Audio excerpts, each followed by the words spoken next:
Start by taking your violin, putting it to your left shoulder like this.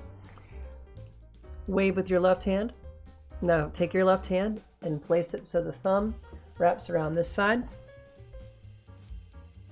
And your fingers go just on top of the string, something fancy yet. The string we're going to be working off is the D string. The second string up, G, D. Next, you're going to make this shape with your hands. Notice how there's a gap between my first finger and my middle finger. Make sure yours is like that as well. And you're going to place your fingers approximately in these spots on the fingerboard. Pause the video and do that now, and make sure your fingers are on the D string, the second string, and they're approximately in that spot. For this next bit, we're not worried about what pitch comes out of the instrument. We're just worried about making sure that the string is pushed down and that you're getting a quality sound out of the string when you pluck it. So we're going to be using pizzicato. And so if you put your fingers like that, I just want you to pluck that string. Preferably do it at left shoulder. And make sure that you're getting that sound out. If it sounds like this, that means you're not pushing down hard enough. You need to push down a little bit more.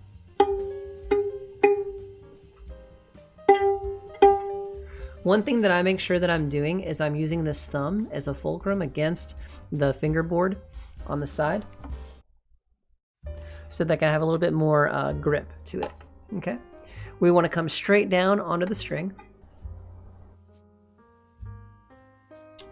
So this would be the angle of not pushing down, and then as soon as you push down, the string lowers and touches the fingerboard.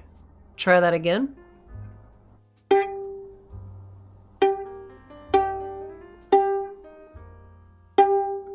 I push all three fingers down at the same time. I'm not just pushing the first, second, or third. I'm pushing all three to get this G out. So it's a given that you need to make sure that your open strings are in tune. I just took a moment to tune all the open strings on my violin. I had a crazy happenstance that one of these strings came completely out of the slot, and I had to retune it up a full octave. If that happens and you need some help, let me know. I can help you out with it. Generally, though, we're going to move from the fine tuners. So we're getting back to the task at hand. You are going to try to play the G in tune on this second string. Okay, so we've got our fingers in this position again on the fretboard.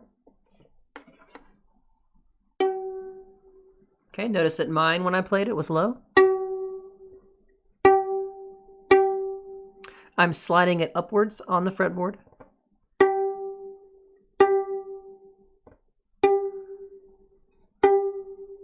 One of the things that I use as an ear training exercise is I'll play the low string, the G, and then the G that I'm fingering, just to make sure I'm on the right pitch or close to it. You want to definitely practice this motion quite often to make sure that you're getting the sound that you want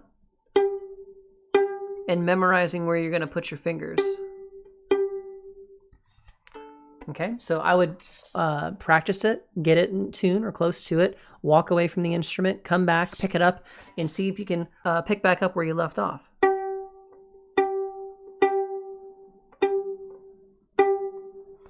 We as orchestra players have to be ear masters, and so we're going to get better ears the more we work with tuners and the more we listen to ourselves compared to the backing track or the orchestra we're playing with as time goes on.